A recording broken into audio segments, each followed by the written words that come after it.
চতুর্দিকে যখন প্ল্যান করে আগুন লাগায় দিছে, জঙ্গল করতে করতে সব পশু পাখি এক জায়গায় চলে আসছে, বানরগুলো এক জায়গায় জমা হয়েছে, আগুনও প্রায় কাছাকাছি। বানরগুলো কেমন যেন তাদের দুটা হাত উঠায় তাদের বাসায় বলতেছে, আল্লাহ এই যে দেখো না চতুর্দিকে আগুন লাগায় দিছে, বাঁচবার কোনো রাস্তা নাই, যাবার কোনো পথ নাই, তুমি ছাড়া আমাদের কোনো উপায় নাই। কারি তয়ব সাহেব রহমতুল্লাহি আলাইহি বলেন, বানরগুলো তখনও হাত নামায় নাই, রব্বুল ইজ্জাতুল জালাল আসমান থেকে মুষলধারে বৃষ্টি দিয়া আগুন সব নিভায়া দিছে। আয়াত এবং হাদিসকে সামনে রেখে মুখতাসার কথা বলবো ইনশাআল্লাহ। আমি যে বিষয়টি নিয়ে আজকে কথা বলার ইচ্ছা রেখেছি সেটি হচ্ছে, আমরা জীবনে এমন কিছু পাপ করব না যে সমস্ত পাপের কারণে আল্লাহ আমাদের উপর নারাজ হন। এমন কিছু পাপ পৃথিবীতে আছে, এমন কিছু কাজ কর্ম পৃথিবীতে আছে যে সমস্ত কাজ এবং পাপগুলো করলে আল্লাহ পাক ওই মানুষের উপর লানত বর্ষণ করেন, এবং রহমতের যত ফেরেশতা আছে সমস্ত ফেরেশতারাও ওই মানুষটার উপর লানত বর্ষণ করেন। এমনকি পৃথিবীতে যত মুমিন মুত্তাকি বান্দা আছে, বান্দি আছে, এই মুমিনদের পক্ষ থেকেও ওই লোকটার উপর লানত বর্ষণ হয়। বলুন নাউজুবিল্লাহ। এই ধরনের কাজ আছে 8টা। কয়টা? এমন 8টা কাজ, যেই কাজগুলো যদি কেউ জীবনে একবার করে তো ওই মানুষটার উপর আল্লাহ পাক লানত বর্ষণ করেন, ফেরেশতারা তার উপর লানত বর্ষণ করেন, সমস্ত মুমিনদের পক্ষ থেকে তার উপর লানত বর্ষণ হয়। তার মধ্যে 1 নম্বর হলো কুফরি করা। কি করা বলেন? কুফরি করা। এখন কুফরি কি জিনিস সেটা তো আমরা তেমন বেশি একটা বুঝি না। কুফরি করলে যে আল্লাহ পাক তার উপর লানত বর্ষণ করেন, ফেরেশতারা তার উপর লানত বর্ষণ করেন, মুমিনদের পক্ষ থেকে তার উপর লানত বর্ষণ হয়, তার দলিল হচ্ছে সূরাতুল বাকারা 161-62 নম্বর আয়াত। আল্লাহ পাক বলেন, ইন্নাল্লাযীনা কাফারু ওয়া মাতু ওয়া হুম কুফফার। ইন্নাল্লাযীনা কাফারু, নিশ্চয়ই যারা কুফরি করেছে, ওয়া মাতু ওয়া হুম কুফফার, এবং কুফরি অবস্থায় মৃত্যুবরণ করেছে, উলাইকা আলাইহিম লানাতুল্লাহি ওয়াল মালাইকাতি ওয়ান নাসি আজমাইন। যে কুফরি করেছে আর এই কুফরি অবস্থায় মৃত্যুবরণ করেছে তার উপরে আল্লাহর লানত, ফেরেশতাদের পক্ষ থেকে লানত, এবং সমস্ত মুমিনদের পক্ষ থেকে লানত। এখন কুফরি করা কি ডিটেইলস আলোচনা করলে অনেক সময়ের দরকার, আমি শুধু শিরোনাম কয়েকটা বলি। যেমন কেউ যদি মনে করে আমি আল্লাহকে বিশ্বাস করি না, সেটা কুফরি হবে। কেউ যদি বলে আমি জান্নাত বিশ্বাস করি না, কুফরি হবে। কেউ যদি বলে আমি জাহান্নাম বিশ্বাস করি না, কুফরি হবে। কেউ যদি বলে আমি নবী রাসূল ফেরেশতা বিশ্বাস করি না, কুফরি হবে। অনেকে এরকম থিওরি দিবে, যেমন নাস্তিকরা দিয়ে থাকে, আমরা যা দেখি না তা মানি না। কি বলেন? এমন বলে কি বলে না? আমরা যা দেখি না তা বিশ্বাস করি না। পৃথিবীতে এমন অসংখ্য বস্তু আছে, বিষয় আছে যেগুলো আমরা দেখি না কিন্তু বিশ্বাস করি। যেমন এই যে বাতাস আমার গায়ে লাগতেছে, অনুভব করতেছি, বাতাস আমরা দেখছি কোনোদিন? মরিচ দেখছি, মরিচের ভিতরে ঝাল আছে, ঝাল। মরিচ দেখছেন, ঝাল কোনোদিন দেখছেন? চিনির মধ্যে মিষ্টতা আছে, চিনি দেখছেন, মিষ্টতা কোনোদিন দেখছেন? তেঁতুলের মধ্যে টক আছে, তেঁতুল দেখছেন, টক কোনোদিন দেখছেন? তাহলে এত কিছু না দেখি বিশ্বাস করলেন এবং করেন, তাহলে আল্লাহ যে আছে এটা বিশ্বাস হয় না? যারা আল্লাহ আছে বিশ্বাস হয় না, জান্নাত আছে বিশ্বাস করে না, জাহান্নাম আছে বিশ্বাস করে না, ফেরেশতা আছে বিশ্বাস করে না, জিন আছে বিশ্বাস করে না, ওই সমস্ত মানুষই কুফরি করলো। আর এই কুফরি অবস্থায় যদি কেউ মৃত্যুবরণ করে, ওই মানুষটার উপর লানত বর্ষণ করে কে? জোরে বলুন, তার উপর লানত বর্ষণ করে কে? এবং রহমতের ফেরেশতারাও তার উপর লানত বর্ষণ করে, এবং সমস্ত মুমিনদের পক্ষ থেকেও লানত বর্ষণ হয়। দলিল হলো সূরাতুল বাকারা 161 এবং 62 নম্বর আয়াত। 2 নম্বর হলো মুরতাদ হওয়া। কেউ যদি ইসলাম থেকে বের হয়ে যায়, মানে ইসলাম ধর্ম গ্রহণ করেছে, আবার ইসলাম ধর্ম ভালো লাগতেছে না, কিছুদিন ইসলাম ধর্ম গ্রহণ করার পরে আবার কিছুদিন পরে ইসলামকে ত্যাগ করেছে, মুরতাদ হয়ে গেছে, এই মুরতাদের উপরে আল্লাহর লানত, ফেরেশতাদের লানত, সমস্ত মুমিনদের পক্ষ থেকে লানত। দলিল হচ্ছে সূরা আলে ইমরানের 85, 86, 87, 88 নম্বর আয়াত। কারণ পৃথিবীতে যত ধর্ম আছে এবং ভবিষ্যতে যত ধর্ম আবিষ্কার হবে, যারা ওই ধর্মগুলো গ্রহণ করবে, কিয়ামত পর্যন্ত আনেওয়ালা যত ধর্ম আছে, আজে বাজে অনেক ধর্ম আছে না নাই? আল্লাহ জাল্লা শানুহু আসমান থেকে যত ধর্ম দিয়েছেন, তার মধ্যে সর্বসেরা, সর্বশ্রেষ্ঠ, আল্লাহর পছন্দের মনোনীত ধর্ম হচ্ছে ইসলাম। বলেন, মনোনীত ধর্ম কি? কোরআনুল কারীমে আল্লাহ পাক বলেন, ইন্নাদ দীনা ইনদাল্লাহিল ইসলাম, আল্লাহর কাছে একমাত্র মনোনীত ধর্ম হচ্ছে ইসলাম। এই ইসলাম ছাড়া কেউ যদি অন্য কোনো ধর্ম নিয়ে হাসরের ময়দানে ওঠে, আল্লাহ পাক আলে ইমরানের 85 নম্বর আয়াতে বলেন, ওমাই ইয়াবতাগি গায়রাল ইসলামি দীনান ফালাই ইউকবালা মিন, যেই ব্যক্তি দুনিয়ার জমিন থেকে ইসলাম ধর্ম ছাড়া অন্য কোন ধর্ম গ্রহণ করে কবরে ডুববে, রব্বুল ইজ্জাতুল জালাল বলে দিলেন, ওই ব্যক্তির কোন ধর্ম আল্লাহ পাক অ্যাকসেপ্ট করবেন না, গ্রহণ করবেন না। ওমাই ইয়াবতাগি গায়রাল ইসলামি দীনান ফালাই ইউকবালা মিনহু ওয়া হুয়া ফিল আখিরাতি মিনাল খাসিরিন, ওই ব্যক্তি আখিরাতে ক্ষতিগ্রস্তদের অন্তর্ভুক্ত হবে, তার কোনো ধর্ম কবুল করা হবে না, তার কোনো কিছুই কবুল করা হবে না, তার জীবনে যত আমল সে করেছে সমস্ত আমল আল্লাহ বরবাদ করে দিবেন।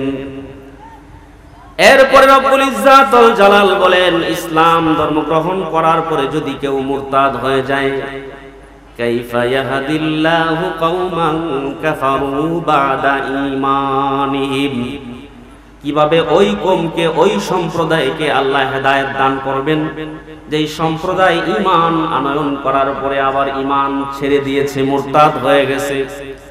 ওয়া শাহিদু আন্না রাসূল হাক্কু ওয়া জাআহুমুল বায়িনাত, এবং সমস্ত দলিল প্রমাণ তার কাছে আসার পরেও সে এটা থেকে বিরত হয়ে গেছে, ইসলাম ছেড়ে দিয়েছে।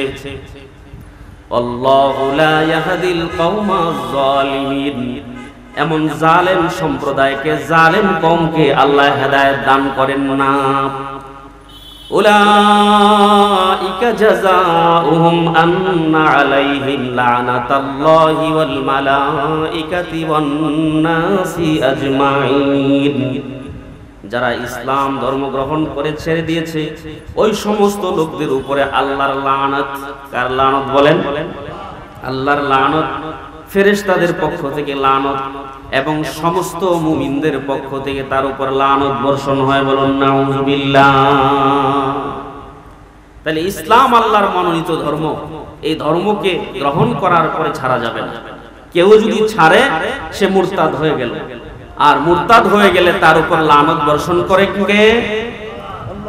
ইমানি আওয়াজে বলুন, তার উপর লানত বর্ষণ করেন কে? এবং সমস্ত ফেরেশতাদের পক্ষ থেকে তার উপর লানত বর্ষণ হয়, সমস্ত মুমিনদের পক্ষ থেকে তার উপর লানত বর্ষণ হয়। 3 নম্বর হলো সাহাবীদের সমালোচনা করা। আমার মুসলমান ভাইরা, আমাদের সমাজে এমন কিছু মানুষ আমাদের সমাজে আছে যারা না বুঝে না শুনে বড় বড় সাহাবায়ে কেরাম রাদিয়াল্লাহু তাআলা আনহুম আজমাইনদের সম্পর্কে সমালোচনা করে। কিতাবের নাম সহিহুল জামে, 6285 নম্বর হাদিস। আল্লাহর রাসূল বলেছেন, মান সাব্বা আসহাবি, যে ব্যক্তি আমার কোন সাহাবীকে গালমন্দ করলো, আমার সাহাবীর সমালোচনা করলো, আমার সাহাবীকে কোন অকথ্য ভাষায় কথা বললো, ফালাইহি লানাতুল্লাহি ওয়াল মালাইকাতি ওয়ান নাসি আজমাইন, ওই মানুষটার উপর আল্লাহ লানত বর্ষণ করেন, আসমানের সমস্ত ফেরেশতারা তার উপর লানত বর্ষণ করেন, এবং সমস্ত মুমিনদের পক্ষ থেকে তার উপর লানত বর্ষণ হয়। বলুন নাউজুবিল্লাহ। সাহাবীদের সমালোচনা, আপনি আমি কোথায় আর সাহাবী কোথায়? আল্লাহ পাক সার্টিফিকেট দিয়েছেন, উলাইকা হুমুস সাদিকুন, সাহাবী তারা যারা সত্যবাদী দল, সত্যবাদী এক জামাত, তাদেরকে বলা হয় সাহাবী। উলাইকা হুমুল মুফলিহুন, সাহাবীরা হচ্ছে সফল কাম জামাত। সূরা বাইয়িনাতের 8 নম্বর আয়াতে আল্লাহ পাক বলেছেন, রাদিয়াল্লাহু আনহুম, আমি সাহাবীদের উপর সন্তুষ্ট।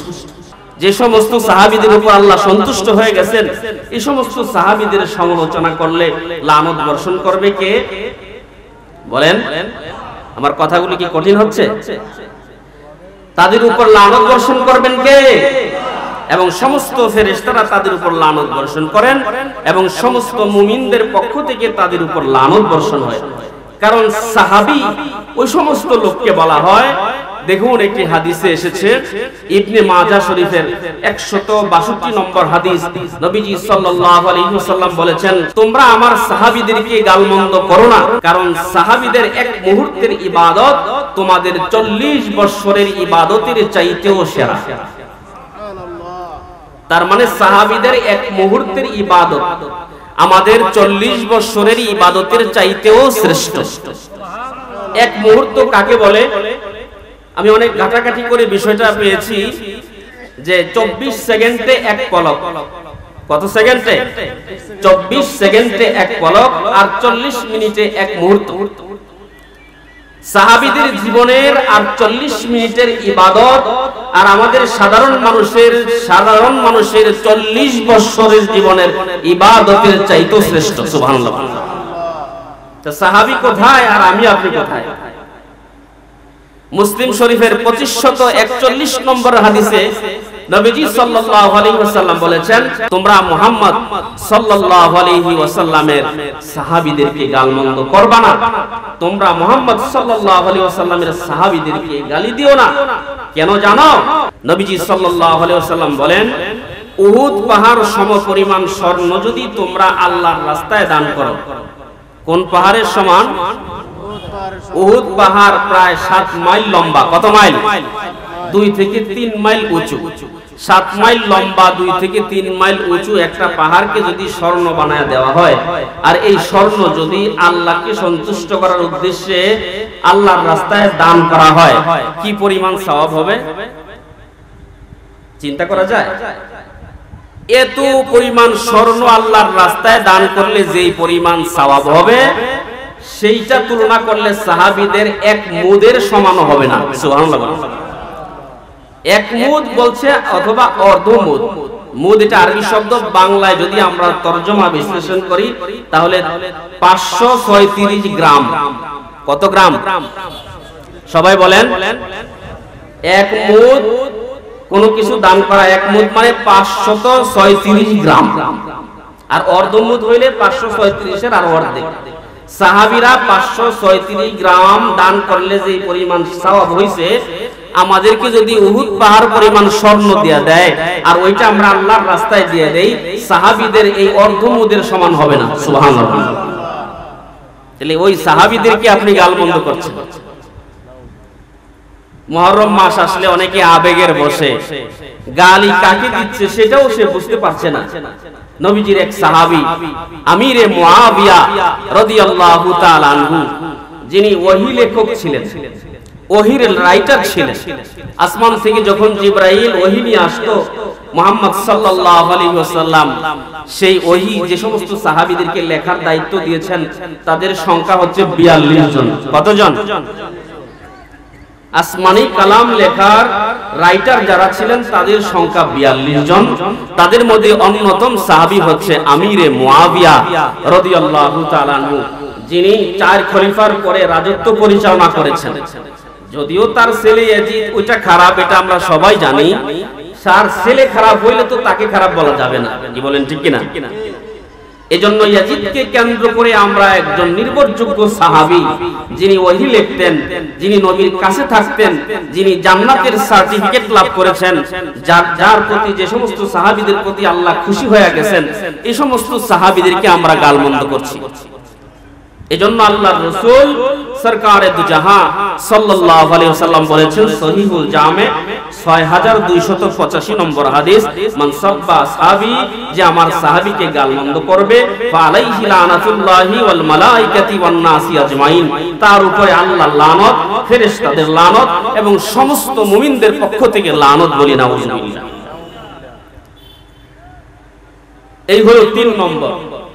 4 নম্বর হচ্ছে যেই ব্যক্তি, ভালো করে শুনেন, 4 নম্বর হচ্ছে যেই ব্যক্তি কোরআন হাদিসের জ্ঞান লুকিয়ে রাখে। এটা থেকে আবার আপনারা বেঁচে গেছেন। কোরআন হাদিসের জ্ঞান লুকিয়ে রাখার সুযোগ আছে আমরার মতো মৌলবীদের, কি বলেন ঠিক কিনা? আয়েশা জাহাঙ্গীর কাকা বললেন যে ভাতিজা একটা মাসালা বলো তো দেখি। এখন কাকার চেহারার দিকে চাইয়ে যদি আমি সঠিক মাসালা না বলি, একটু কারচুপি করি, করলে করতে পারি, যদি আমি করি, এরকম যদি কেউ করে, কোরআন সুন্নাহর কোন জ্ঞান কেউ যদি লুকিয়ে রাখে, সঠিকটা না বলে, তো তার উপরে আল্লাহ পাক লানত বর্ষণ করেন। বলুন নাউযুবিল্লাহ। তার উপরে লানত বর্ষণ করেন কে? জোরে বলুন কে? নবীজি মুহাম্মদ মুস্তাফা সাল্লাল্লাহু আলাইহি ওয়াসাল্লাম বলেছেন, যেই ব্যক্তি কোরআন সুন্নাহর কোন জ্ঞান তার কাছে থাকার পরে সে তাকে জিজ্ঞাসা করার পরে সে বলল না, সঠিকটা জানাইলো না, সে অন্য একটা উত্তর দিয়া পাশ কেটে গেল, মান সুইলা আন ইলমিন আলিমাহু সুম্মা কাতামাহু উলজিমা ইয়াউমাল কিয়ামাতি বিলিজামিন মিন নার, কিয়ামতের দিন তাকে আগুনের লাগাম তার গলায় লাগাইয়া, শিকল তার গলায় পেঁচাইয়া জাহান্নামে সেই মৌলবীকে নেওয়া হবে। বলেন নাউযুবিল্লাহ। তাহলে কোরআন সুন্নাহর কোন জ্ঞান যদি কেউ লুকিয়ে রাখে, তাহলে তার উপর লানত বর্ষণ করেন কে? জোরে বলেন কে? সূরাতুল বাকারা, দলিল নেন, সূরাতুল বাকারা কোরআনের সাথে মিলায়েন, অথবা ওই মোবাইলেও অ্যাপস আছে, অ্যাপসের মধ্যে দেখেন সূরাতুল বাকারা 159 নম্বর আয়াত। আল্লাহ পাক বলেছেন, আমি যে হেদায়েত এবং নিদর্শন নাজিল করেছি, আমি রব্বুল ইজ্জাতুল জালালের এই হেদায়েত এবং নিদর্শন যারা গোপন করবে, কি করবে? যারা গোপন করবে, গোপন রেখে দিবে, প্রকাশ করবে না, রব্বুল ইজ্জাতুল জালাল তাদের জন্য বলে দিয়েছেন, আমার নিদর্শন যারা গোপন করবে, মিন বাদি মা বায়ান্নাহু লিন-নাসি ফিল কিতাব, মানুষের জন্য কিতাবে যা আমি বর্ণনা করে দিয়েছি তা জানার পরেও, কোরআনে সুস্পষ্ট, হাদিসে বর্ণনা আছে সুস্পষ্ট, জানার পরেও যেই ব্যক্তি এগুলো গোপন করবে, আল্লাহ পাক কোরআনুল কারীমের এই আয়াতে বলেন, আল্লাহ পাক তাদের উপর লানত বর্ষণ করেন। বলুন নাউযুবিল্লাহ। তাদের উপর আল্লাহ পাক লানত বর্ষণ করেন এবং লানতকারীরাও তাদের উপর লানত বর্ষণ করেন। এজন্য কোরআন সুন্নাহর কোনো জ্ঞান কোনো আলেম লুকাতে পারবে না। এক ব্যক্তি তার স্ত্রীকে তালাক দিয়ে দিয়েছে, এরকম ঘটনা সমাজে অহরহ হচ্ছে, কি বলুন ঠিক কিনা? এক মাওলানা সাহেবের কাছে গেছে, 1000 টাকা ধরাই দিছে, বাস কোরআন হাদিসের কোনো ধারধারি না, বাস বিয়ে এখন পড়াই দিছে, আছে না? তাহলে যে ব্যক্তি মাসআলা জানার পরে গোপন করলো, তার উপর লানত বর্ষণ করেন কে? আল্লাহ পাক তার উপর লানত বর্ষণ করেন, রহমতের ফেরেশতারা তার উপর লানত বর্ষণ করেন, সমস্ত মুমিনদের পক্ষ থেকে তার উপর লানত বর্ষণ হয়। বলুন নাউযুবিল্লাহ। 5 নম্বরে হচ্ছে শরীয়তের কোন বিধান বাস্তবায়নের ক্ষেত্রে প্রতিবন্ধক হওয়া। কথাটা বুঝছেন কিনা জানি না। শরীয়তের কোন আইন প্রয়োগ করার ক্ষেত্রে, বাস্তবায়নের ক্ষেত্রে প্রতিবন্ধক হওয়া, বাধা দেওয়া। কি দেওয়া?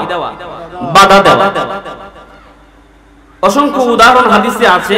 আবু দাউদ শরীফের 4591 নম্বর হাদিসে এসেছে যে বাইনাল কতলি ওয়াল কিসাস, যে ব্যক্তি কতল এবং কিসাসের মাঝখানে অন্তরায় হবে, অর্থাৎ এক ব্যক্তি কাউকে খুন করছে, তো এলাকার যে সমস্ত নেতারা আছেন এই খুনিকে বাঁচানোর জন্য তারা কৌশল অবলম্বন শুরু করছে, মানে তাকে বাঁচানোর জন্য অন্য তৃতীয় পক্ষ এমন কিছু রাস্তা অবলম্বন করছে যে এই খুনি যেন বেঁচে যায়। তার মানে এই খুনির উপর যে শরীয়তের বিচারটা হওয়ার কথা ছিল, এই বিচারের মাঝখানে সেই লোক তৃতীয় পক্ষ আইসা বাধা হয়ে গেল, তাদের কারণে আর খুনির বিচার করা যাচ্ছে না। কথাটা বুঝতে পেরেছেন? বাইনাল কতলি ওয়াল কিসাস, এই কতল আর কিসাসের মাঝখানে যে ব্যক্তি অন্তরায় হবে, বাধা হয়ে দাঁড়াবে, পার্টিশন হয়ে দাঁড়াবে, আল্লাহর রাসূল বলেন ফালাইহি লানাতুল্লাহি ওয়াল মালাইকাতি ওয়ান নাসি আজমাইন, তার উপর আল্লাহ লানত বর্ষণ করেন, সমস্ত রহমতের ফেরেশতারা তার উপর লানত বর্ষণ করেন এবং সমস্ত মুমিনদের পক্ষ থেকে তার উপর লানত বর্ষণ করেন।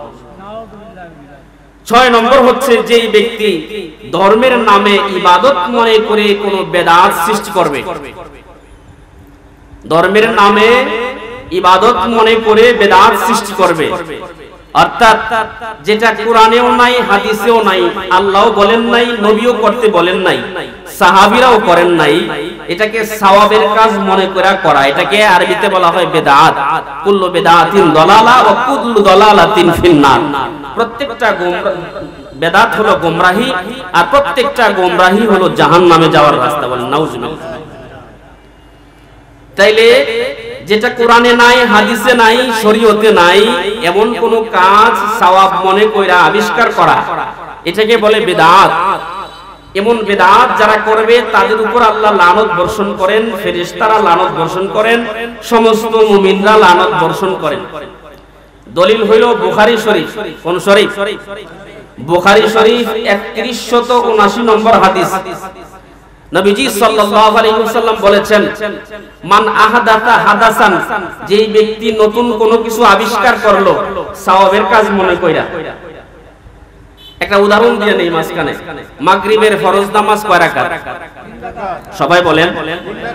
আপনি যদি মনে করেন যে আজকে খুব রিল্যাক্সে আছি, আজকে কোনো কাম কাজ নাই, আজকে 4 রাকাত কইরা নেই, নামাজ হবে তো?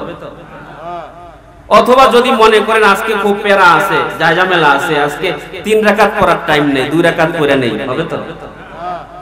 তার মানে বাড়ানো যাবে না, কমানো যাবে না। তো আল্লাহর রাসূল বলেছেন, মান আহাদাসা হাদাসান ফালাইহি লানাতুল্লাহি ওয়াল মালাইকাতি ওয়ান নাসি আজমাইন।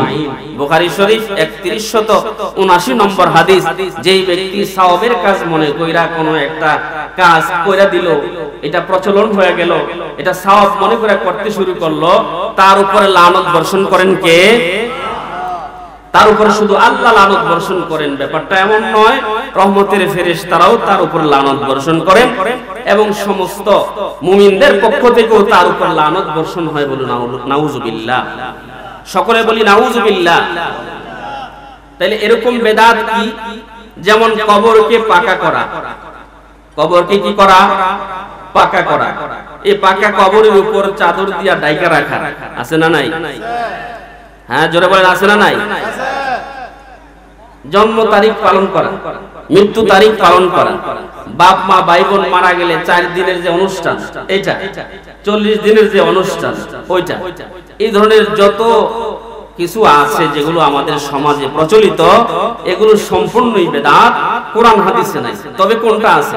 আপনার বাবা মার জন্য ইসালে সওয়াব করতে পারবেন, আল্লাহর কাছে এমন কিছু নেক আমল করলেন যেটা করলে আপনার বাবা মার কবরে পৌঁছবে, সেটা দান খয়রাত হতে পারে, খাওয়া দাওয়াও হইতে পারে। তবে এটা আমাদের নিয়মে যে 4 দিন মরার পরে 4 দিন, এরপরে 40 দিনের পরে করি, এই নির্দিষ্ট দিনে করা বেদাত।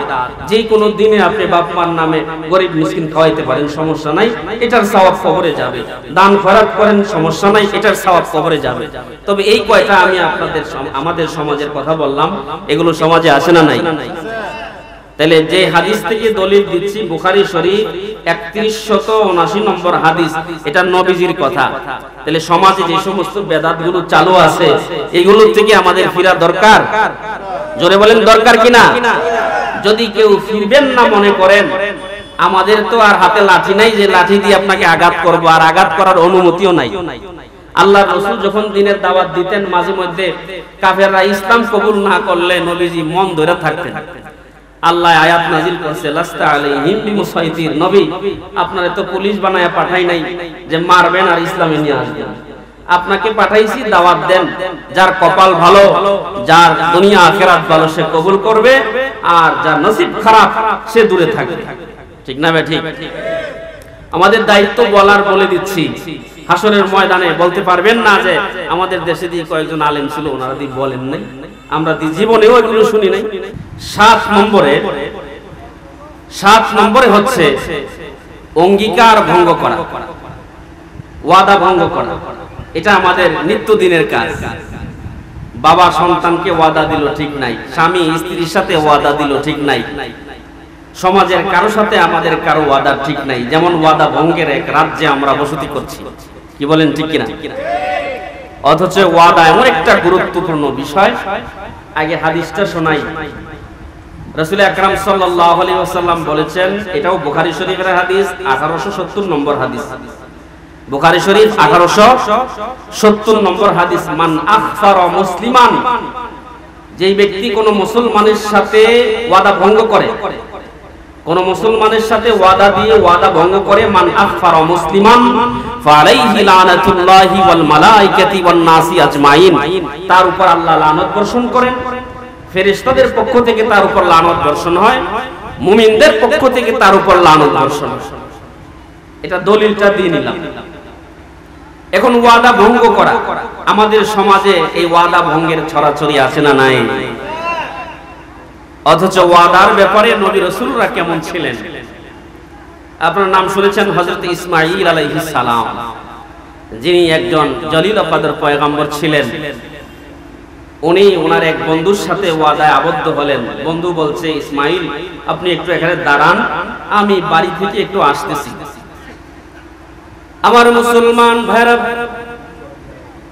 হযরত ইসমাঈল আলাইহিস সালামের বন্ধু বাড়িতে গিয়ে একবারে বেমালুম হয়ে গেছে, একবারে ভুলে গেছে। একদিন এক রাত্র পার হওয়ার পরে হঠাৎ ওনার মনে হলো, হায় রে, আমি না ইসমাঈলকে ওয়াদা করায়া দাঁড় করায়া দিয়ে আসছি। দৌড়ায়া তিনি ওই জায়গায় গেলেন যেই জায়গায় হযরত ইসমাঈল আলাইহিস সালামকে দাঁড় করায় রাখছিলেন। উনি যা দেখে ঠিক ওই জায়গায় তিনি দাঁড়িয়ে আছেন যেখানে একদিন এক রাত আগে ওনাকে দাঁড় করায় গেছেন। এই যে একদিন এক রাত ওয়াদায় আবদ্ধ হয়ে পয়গম্বর এক জায়গায় অবস্থান করলেন, এই ঘটনাটা আল্লাহর কাছে এত পছন্দের হয়েছে, এটা আল্লাহর কাছে এত প্রিয় লেগেছে, রব্বুল ইজ্জাত ওয়াল জালাল শত শত বছর পরে কুরআনুল কারীমে আয়াত বানাইয়া এই ঘটনাটা আমাদেরকে জানায়া দিয়েছে। বলেন সুবহানাল্লাহ। রব্বুল ইজ্জাত ওয়াল জালাল বলে দিয়েছেন, ইন্নাহু কানা সাদিকাল ওয়াদি। কত চমৎকার কথা! আমার পয়গম্বর ইসমাঈল আলাইহিস সালাম ছিলেন ওয়াদায় সত্যবাদী একজন নবী। কেমন সত্যবাদী ছিল বাবা! আপন বন্ধুর সাথে ওয়াদায় আবদ্ধ হয়ে এক জায়গায় একদিন এক রাত পার করলেন, তারপরে ওয়াদা ভঙ্গ হবে এজন্য তিনি আপন জায়গা থেকে নড়ে নাই। তাহলে এই সমস্ত ওয়াকিয়া থেকে আমাদের জীবনে শিক্ষা নেওয়া উচিত। কেউ যদি ওয়াদা ভঙ্গ করে তার উপর আল্লাহ লানত বর্ষণ করেন, ফেরেশতাদের পক্ষ থেকে লানত বর্ষণ হয়, মুমিনদের পক্ষ থেকে লানত বর্ষণ হয়। তাহলে মুমিন তার জীবনে ওয়াদা ভঙ্গ করতে পারবে? জোরে বলেন, ওয়াদা ভঙ্গ করা যাবে? ওয়াদা ভঙ্গ করা যাবে না। এই তো শোনাইলাম হযরত ইসমাঈল আলাইহিস সালামের কথা। আমাদের নবী মুহাম্মদ মুস্তাফা সাল্লাল্লাহু আলাইহি ওয়াসাল্লাম প্রাথমিক জীবনে তিনি ব্যবসা বাণিজ্য করতেন। ওনার এক ব্যবসায়ী বন্ধু ছিল হযরতে হামসা রাদিয়াল্লাহু তাআলা আনহু। কোন একদিন প্রসঙ্গক্রমে হযরতে হামসা রাদিয়াল্লাহু তাআলা আনহু বলেন, ওগো মুহাম্মদ, আপনি এখানে অবস্থান করুন, আমি একটু বাড়ি থেকে তড়িঘড়ি চলে আসছি। হযরতে হামসা রাদিয়াল্লাহু তাআলা আনহু বলেন, আমি তখন মুসলমান ছিলাম না, মুহাম্মদ তখন নবুয়ত পায় নাই। তার মানে নবুয়ত প্রাপ্ত হওয়ার আগের এই ঘটনা। আমি বাড়িতে চলে আসছি, একদিন এক রাত পার হলো, 2 দিন 2 রাত পার হলো, 3 দিন 3 রাত পার হলো। 3 দিন 3 রাত পার হওয়ার পরে হযরতে হামসা রাদিয়াল্লাহু তাআলা আনহুর হঠাৎ করে স্মরণ হলো, ইয়াদ হলো, হায়রে আমি না মুহাম্মদকে অমুক জায়গায় অবস্থান করায় রাখছি, না জানি মুহাম্মাদুর রাসূলুল্লাহ সাল্লাল্লাহু আলাইহি ওয়াসাল্লাম ওই জায়গায় অবস্থান করছেন। তিনি জলদি করে যাওয়া শুরু করলেন। ওই জায়গায় গিয়ে দেখেন মুহাম্মাদুর রাসূলুল্লাহ সাল্লাল্লাহু আলাইহি ওয়াসাল্লাম ওই জায়গায় অবস্থান করতেছেন। বলুন সুবহানাল্লাহ। আমরা হইলে তো প্রথম তার সাথে রাগারাগি করতাম, কি বলেন, ঠিক না বেঠি? আমাদের নবী সরকারে দু জাহান সাল্লাল্লাহু আলাইহি ওয়াসাল্লাম হযরতে হামসা রাদিয়াল্লাহু তাআলা আনহুকে দেখার পরে শুধু এতটুকু কথা বলেছে, হামসা আসলেই তুমি আমাকে মুসিবতে ফেলে দিয়েছো। আল্লাহর নবী হামসা রাদিয়াল্লাহু তাআলা আনহুর সঙ্গে কোনো রাগারাগি করেন নাই, শুধু এতটুকু বলেছে, হামসা রে তুমি আমারে একটু মুসিবতে ফেলে দিয়েছো। আজকে 3 দিন 3 রাত্র পার হলো, তোমার সাথে ওয়াদায় আবদ্ধ হয়েছি বলে এই জায়গায় আমি অবস্থান করতেছি। বলুন সুবহানাল্লাহ। তাহলে ইসমাঈল আলাইহিস সালাম যিনি একদিন এক রাত বন্ধুর সাথে ওয়াদা দিয়া এক জায়গায় দাঁড়াচ্ছিলেন, আর আমার নবী, আপনার নবী সরকারে দু জাহান নবী সাল্লাল্লাহু আলাইহি ওয়াসাল্লাম বন্ধুর সাথে ওয়াদায় আবদ্ধ হয়ে এক জায়গায় 3 দিন 3 রাত অবস্থান করেছেন। এই নবী রাসূলদের কাছ থেকে যারা ওয়াদা শিখেছে, ওয়াদা কেমনে আদায় করতে হয়, কিভাবে ঠিক রাখতে হয়, তাদের ওয়াকিয়া শুনি। হযরতে হুযায়ফা রাদিয়াল্লাহু তাআলা আনহু আর ওনার আব্বা মক্কা থেকে মদিনায় যাচ্ছিলেন। উদ্দেশ্য হলো মুহাম্মদুর রাসূলুল্লাহ সাল্লাল্লাহু আলাইহি ওয়াসাল্লামের সাথে সৌজন্য সাক্ষাৎ করবেন, নবীজির সাথে দেখা করবেন।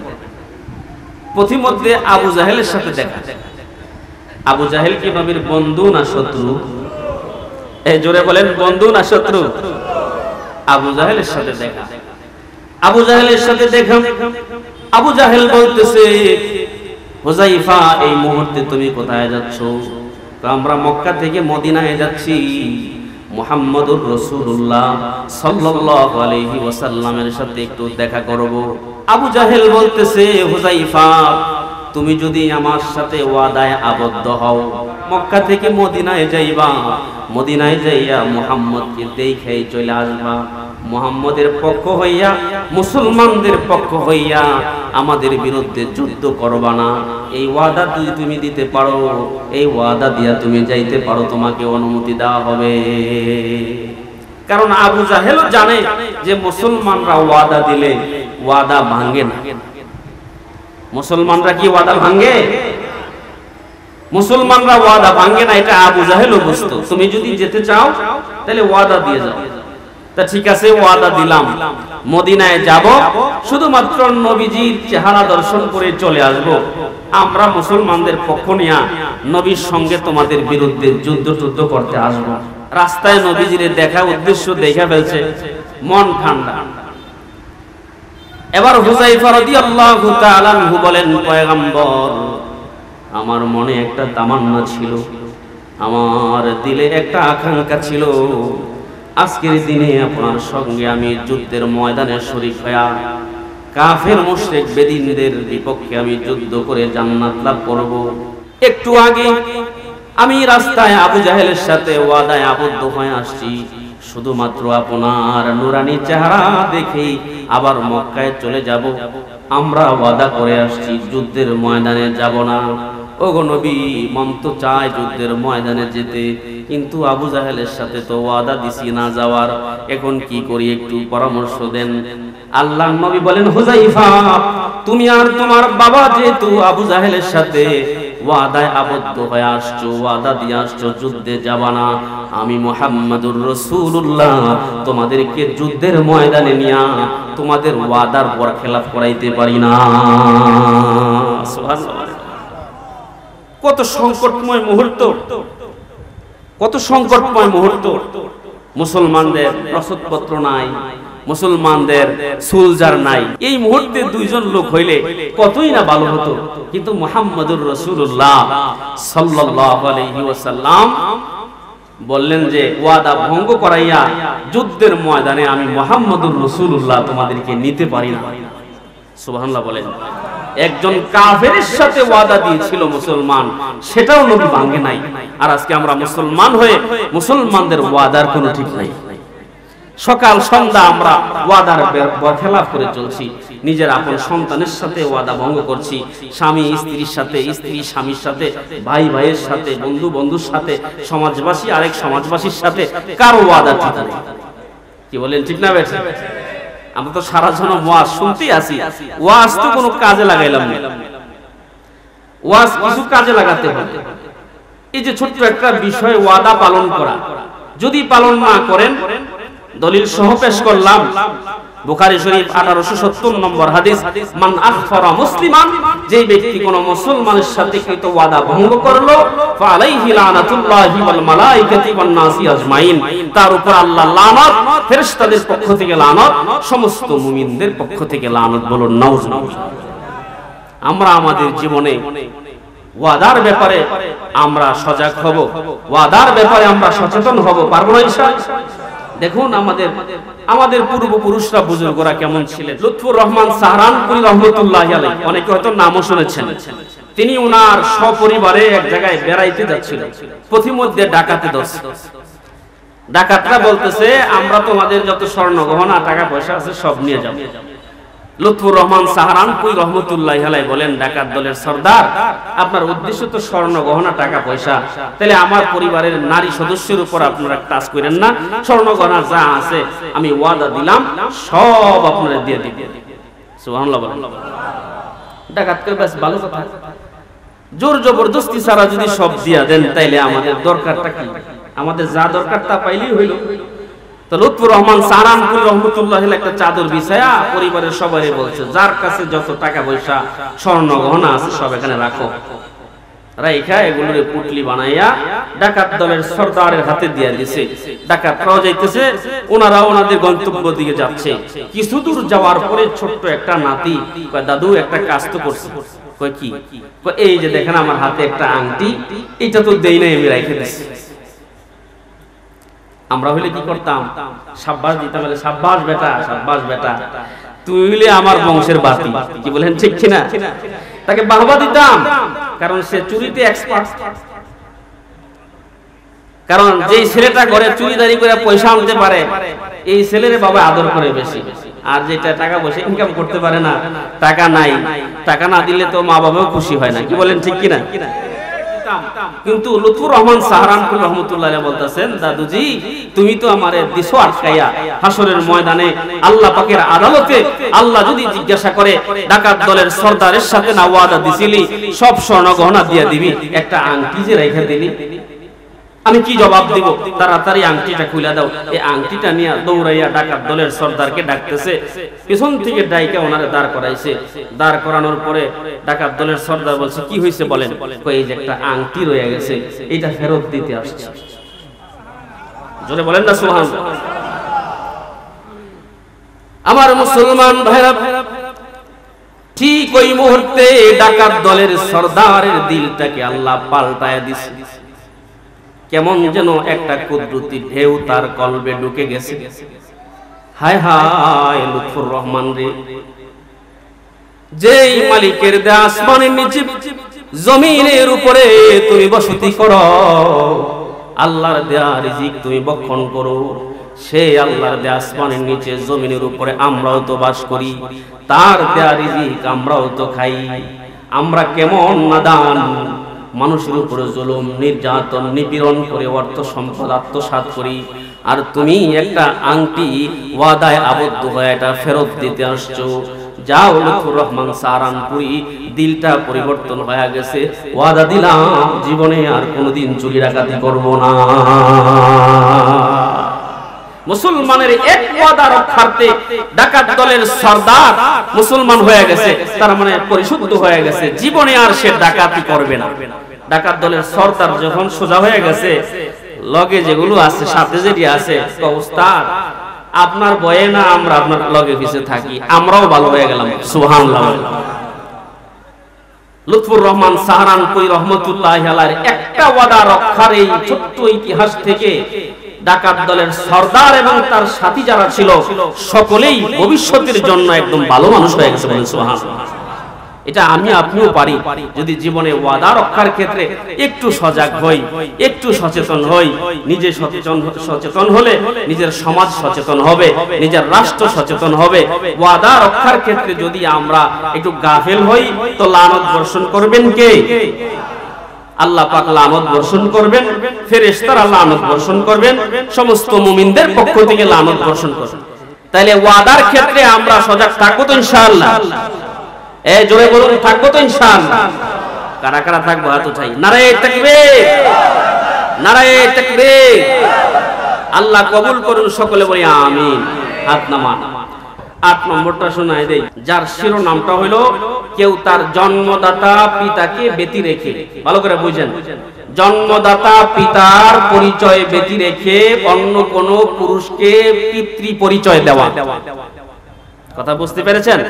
নিজের জন্মদাতা বাবার পরিচয় দিলেন না, আর একজনকে বাবা হিসেবে পরিচয় দেয়, এরকম লোক আছে না নাই? তার উপরে আল্লাহর লানত, ফেরেশতাদের লানত, সমস্ত মুমিনদের পক্ষ থেকে লানত। মানি দা ইলা গায়রি আবিহি আও তাওয়াল্লা ইলা গায়রি মাওয়ালিহি, যেই ব্যক্তি নিজের পিতার পরিচয় গোপন রেখে অন্য কোন পুরুষকে পিতা হিসেবে পরিচয় দিল, যেই গোলাম তার মনিবের পরিচয় গোপন রেখে অন্যজনকে পরিচয় দেয়। তাহলে হাদিসের এই অংশ আমাদের দরকার নাই। প্রথম অংশ, যেই ব্যক্তি তার নিজের জন্মদাতা পিতার নামটা গোপন করে অন্য কাউকে পিতৃ পরিচয় দেয়, ফালাইহি লানাতুল্লাহি ওয়াল মালাইকাতি ওয়ান নাসি আজমাইন, তার উপরে আল্লাহর লানত, ফেরেশতাদের লানত এবং সমস্ত মুমিনদের পক্ষ থেকে লানত। বলি নাউযুবিল্লাহ। তাহলে এই যে 8টা জিনিসের কথা বললাম, যে এই কাজগুলো করলে আল্লাহ পাক লানত বর্ষণ করেন, ফেরেশতারা লানত বর্ষণ করেন এবং মুমিনদের পক্ষ থেকে লানত বর্ষণ হয়, তো লানত হইয়া কি হবে ওইটা এখন বলবো। শুনতে রাজি আছেন? খালিদিনা ফিহা, চিরকাল জাহান্নামে থাকবে এই লোকগুলো। বলেন নাউযুবিল্লাহ। কতকাল? সবাই বলেন কতকাল? চিরকাল কারে কয়? 10 বছর রে?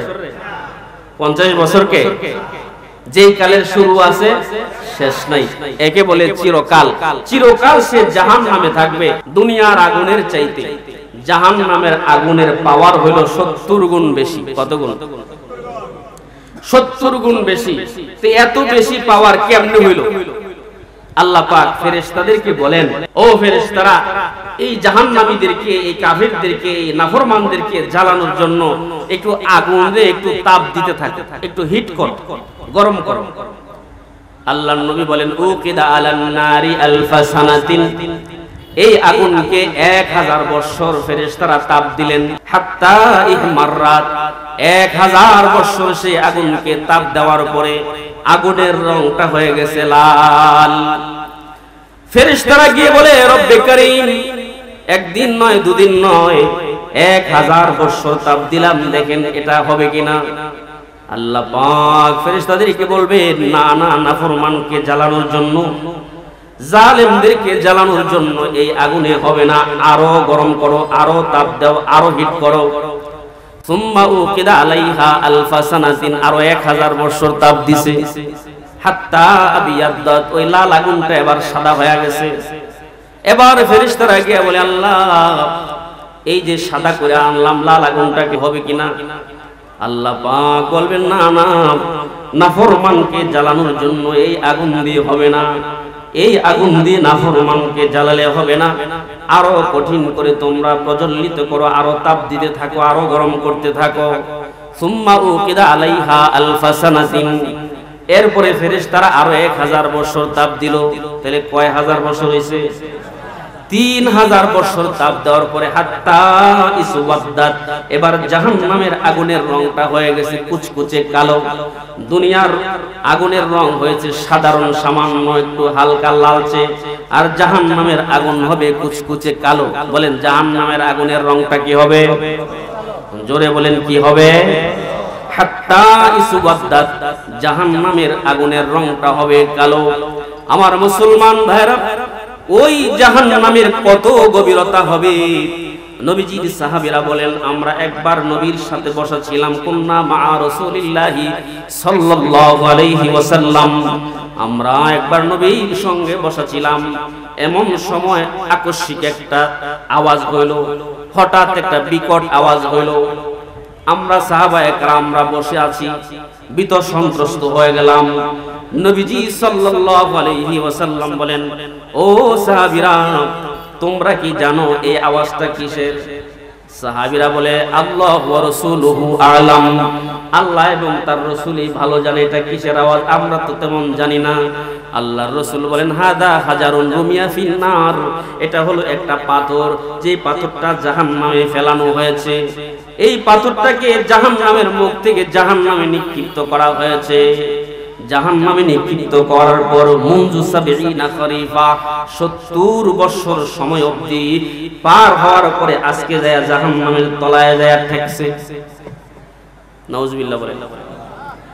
জাহান্নামের মুখ থেকে একটা পাথর নিক্ষেপ করার পরে ৭০ বছর যদি সময় লাগে এই পাথরটা জাহান্নামের তলায় যায় ঠেকতে, ওই জাহান্নামের গভীরতা কেমন একটু আন্দাজ করেন।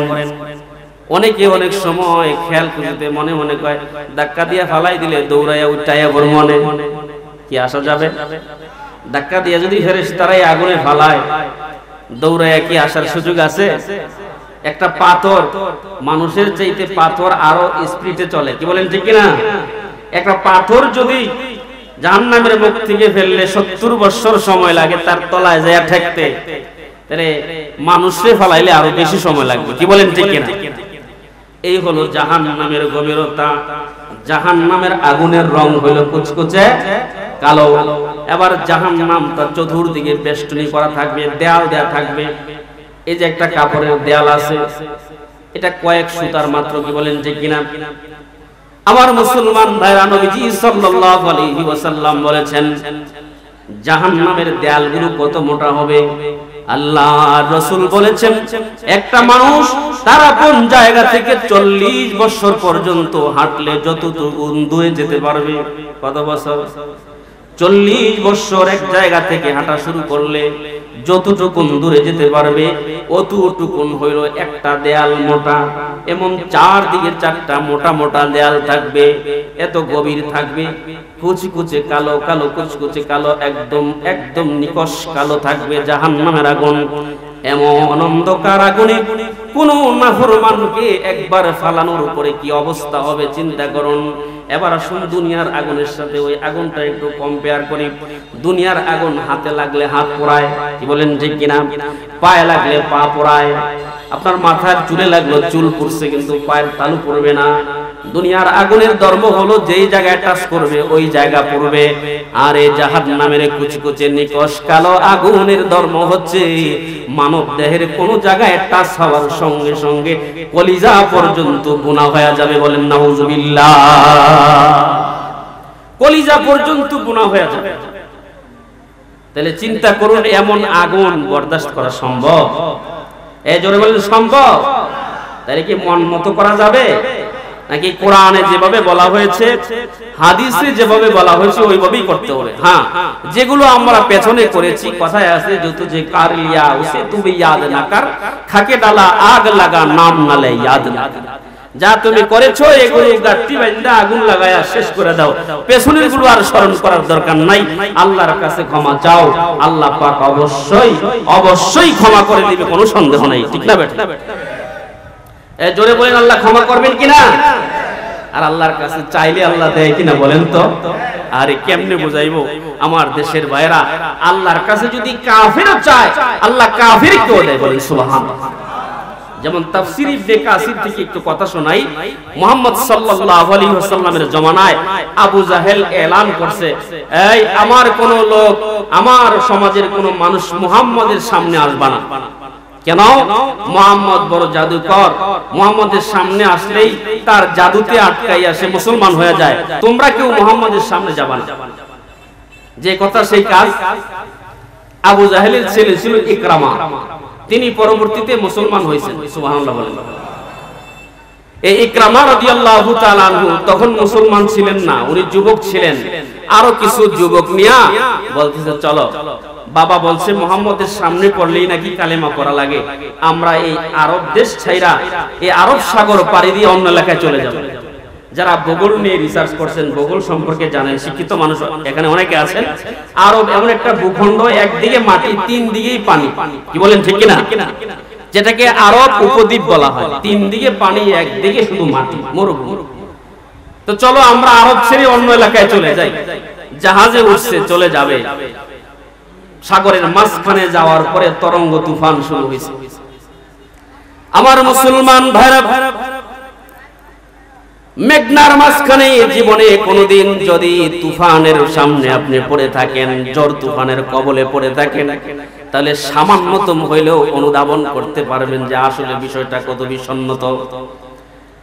যে সাগরের মাঝখানে যেদিক থেকে ডানে বামে কোথাও কোনো বাড়িঘর নজরে আসে না, এমন সাগরের মাঝখানে তরঙ্গ তুফান শুরু হয়েছে। এবার তারা লাত উজ্জাকে ডাকতেছে, হবলকে ডাকতেছে, মানাতকে ডাকতেছে। তাদের যত মাবুদ ছিল সমস্ত মাবুদকে আহ্বান করছে এই বিপদ থেকে যেন মুক্তি পায়। কিন্তু হাজারো কান্নাকাটি করার পরেও, শত মাবুদকে আহ্বান করার পরেও তাদের সামান্যতম হালকা হয় নাই। ঠিক ওই মুহূর্তে সবগুলো যুবক জাহাজের এক জায়গায় বসে সিদ্ধান্ত নিল, আজ আমাদের সলিল সমাধি হবে, পানিতে কবর হবে। আমাদের খোঁজ খবর আমাদের মা বাবারা পাবে না, আমাদের লাশের গন্ধ তারা পাবে না। চলো মরার জন্য রেডি হয়ে প্রস্তুত নেই, মরার জন্য প্রস্তুতি নেই, মরতেই হবে, মরা ছাড়া কোনো উপায় নাই। একজন যুবক দাঁড়ায়া বলে, আমার কাছে একটা পথ আছে। কয়, কি তোমার পথ? কয়, চলো না, আমরা তো লাতকে ডাকলাম, উজ্জাকে ডাকলাম, হবলকে ডাকলাম, আমাদের যত মাবুদ ছিল ডাকলাম, কোনো কাজ হয় নাই। চলো না এবার মুহাম্মদের আল্লাহকে একটু ডাইকা দেখি। মুহাম্মদের আল্লাহকে কিভাবে ডাকতে হয় জানা নাই। সাগরের মাঝখানে যুবকরা সবাই সিদ্ধান্ত দিলে, ঠিক আছে মুহাম্মদের আল্লাহকে কোন ডাকবো। এবার ডাকতে শুরু করছে, ও মুহাম্মদের আল্লাহ, লাতকে ডাকলাম, হবলকে ডাকলাম, মানাতকে ডাকলাম, বিপদ থেকে তো উদ্ধার হইলাম না।